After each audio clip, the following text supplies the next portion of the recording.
What's up guys, welcome to the channel and welcome to the single most important video you're going to see in Series 6 of VGC 2020.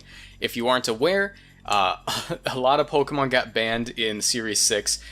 Basically, Pokemon with higher speed tiers and Pokemon that hit like trucks that would normally be able to check a lot of threatening Pokemon like Lapras or Porygon-Z.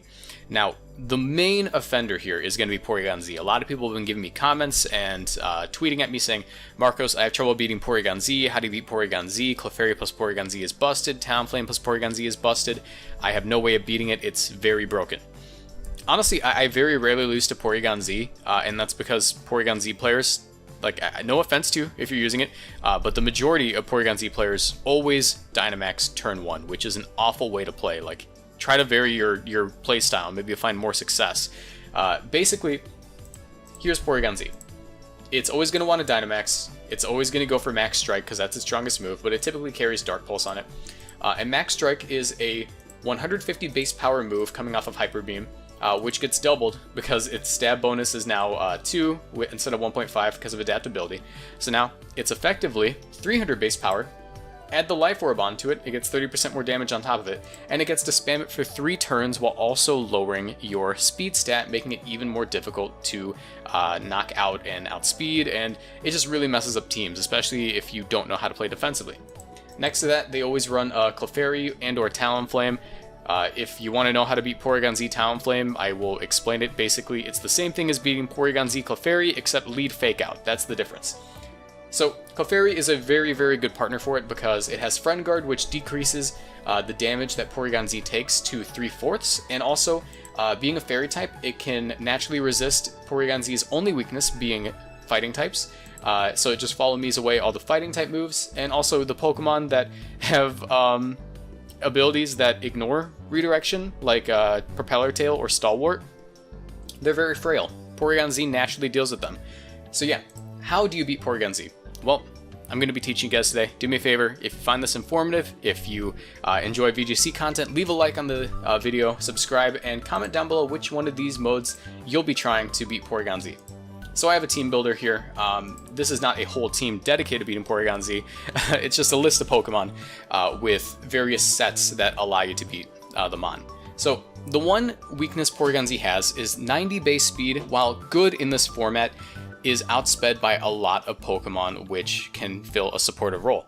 Arcanine is probably the best one of these options in my opinion. It's already a naturally useful Pokemon because it does get Intimidate, which lowers attack on switch-in, not very useful against special attackers like Porygon-Z. However, it also gets Snarl.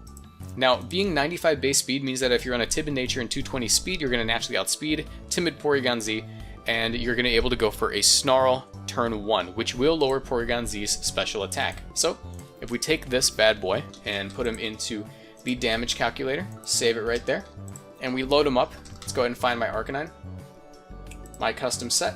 So this Arcanine is carrying the Snarl, and it is 157 base speed, where Timid Porygon-Z with a Life Orb, Life Orb doesn't matter, is 156 base speed. Snarl is a spread move, therefore it's able to go for the Snarl and not have to worry about redirection.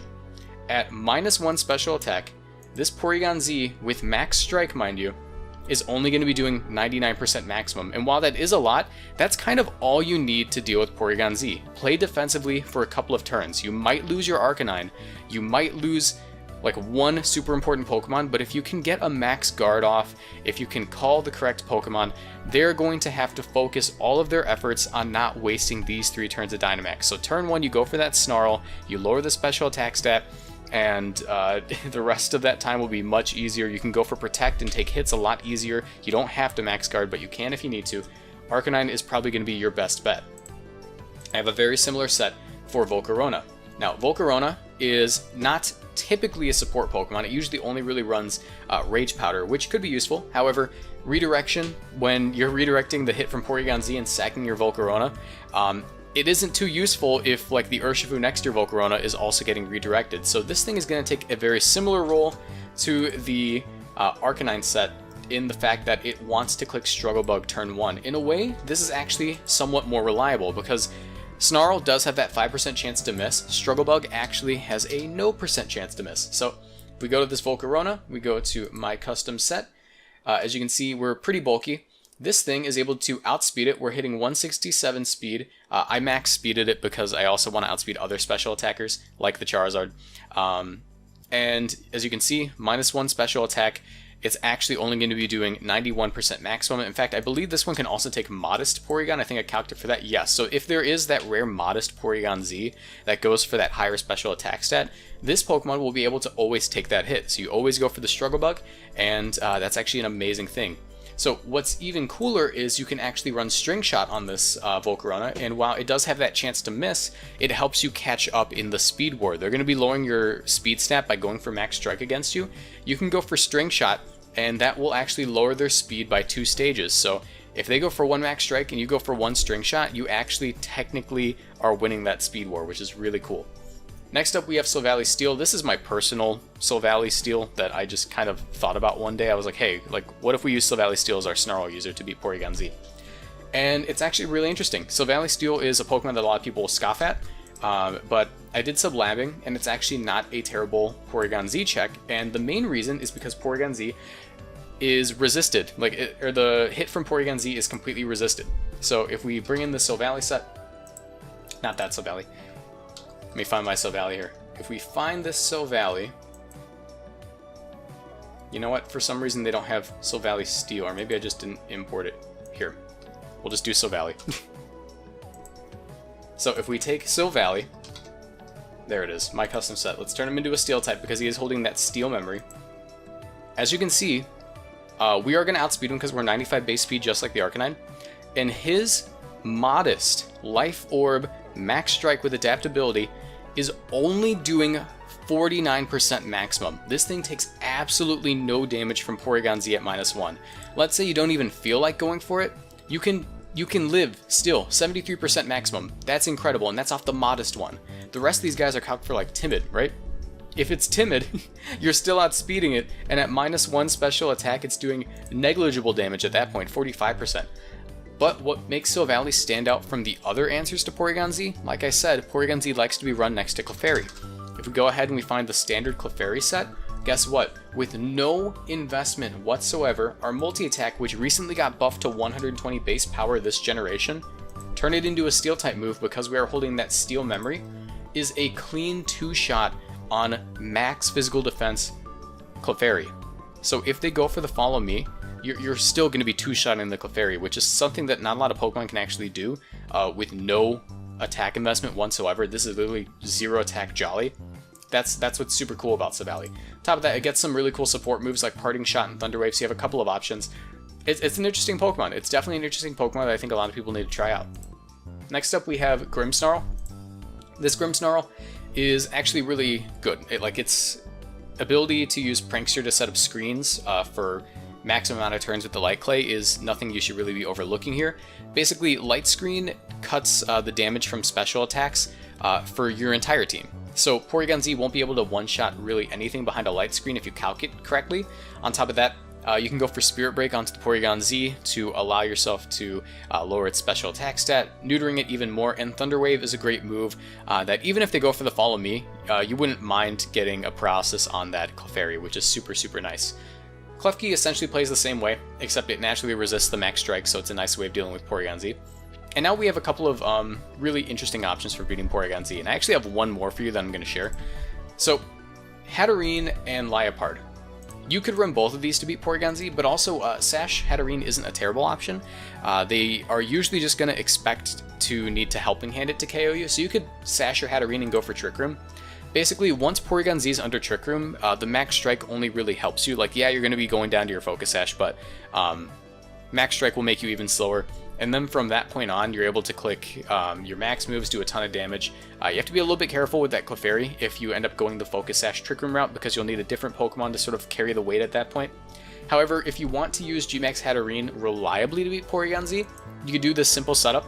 If you don't know, if you use Prankster Copycat on Gmax Hatterene or any Pokemon going for Max Guard, which is based off of Trick Room, so click Max Guard Trick Room and Copycat it, it will actually set up the Trick Room with priority, meaning that it's one of the most reliable ways of getting Trick Room up like ever. Like, Trick Room is guaranteed to go up in the face of Porygon-Z, and because of that, that means that your Hatterene doesn't take any damage on that turn, and it's free to use its final 2 turns as a Gigantamax Pokemon under that Trick Room at no expense of its health, which is incredible.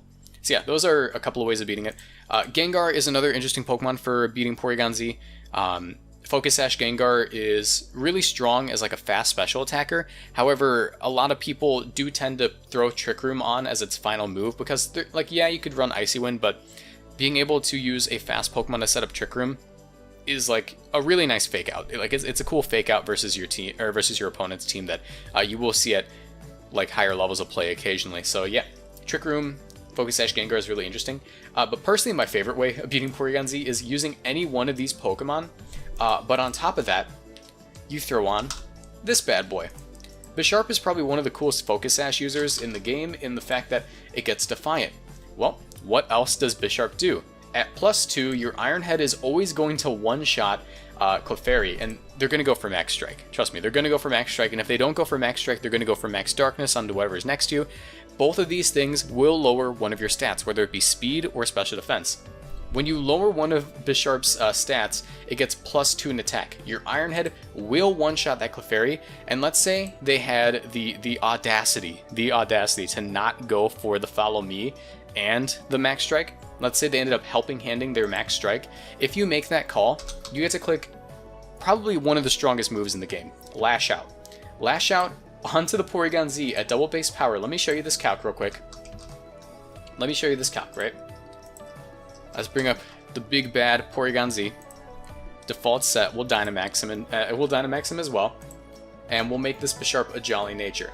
So let's say that your Bisharp's on the field. They go for Max Strike, lowering your speed by 1. Well, this also in turn increases your attack by 2. And because you're running Lash Out, and you just had your stats lowered, Lash Out gets doubled in base power, effectively making it 150 base power +2 Dark move, a guaranteed one-shot on Porygon-Z. So yeah, Bisharp's a very cool Pokemon to beat Porygon-Z with. It has that niche in that sense.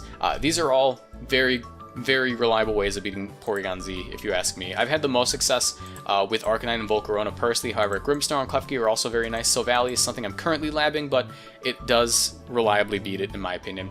If you want to beat Porygon-Z Talonflame, like I said, lead off any one of these Pokemon with a Fake Out user, because Fake Out will force the Talonflame to either flinch that turn or have to click Quick Guard or Protect.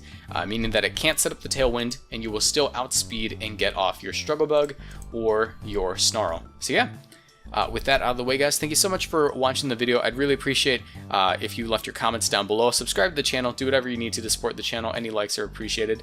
And yeah, with that, I'm going to call it. Have a nice night, and I'll see you guys in the next video. Goodbye.